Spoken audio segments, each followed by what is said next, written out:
আজকে আমি হাদিস পড়ছি বিকাল বেলা বাসায়, আশ্চর্য কথা শুনে। একটা ছোট্ট বিষয়, আপনার কাছে মনে হবে একটা ছোট্ট বিষয়। নামাজি ব্যক্তির সামনে যে সূত্রা দেয়, এটা বুঝেননি আপনারা? মানে নামাজি ব্যক্তির সামনে দিয়ে যাতে কেউ না যায়, কথা বুঝছেন কিনা?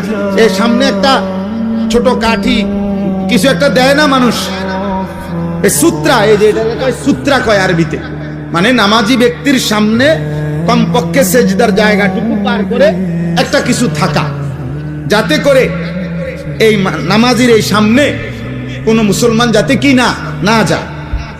তো নবীজি বলছেন, যদি কোনো ব্যক্তি জানতো যে নামাজি ব্যক্তির সামনে দিয়ে অতিক্রম করা কি পরিমাণ গুনাহ, যদি এটা বুঝতো, তাইলে প্রয়োজনে 40 বছর টানা দাঁড়াইয়া থাকে। এক হাদিস। আরেক হাদিসে আবু হুরায়রার হাদিস হলো যে নবীজি বলছেন, তাহলে সে প্রয়োজনে 100 বছর হইল দাঁড়াইয়া থাকতো, তবু অতিক্রম করতো না। এটা হলো একটা কথা। হাদিসের দ্বিতীয় অংশ আরো মারাত্মক।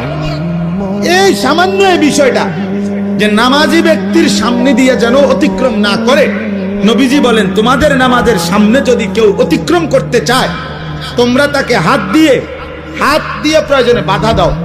যদি বাধা না মানে, তাহলে তুমি তোমার শক্তি প্রয়োগ করো, মানে হাত জোর করে ধরে রাখো, যেন কোনোভাবে তোমার হাত ধাক্কাইয়া সে যাইতে না পারে।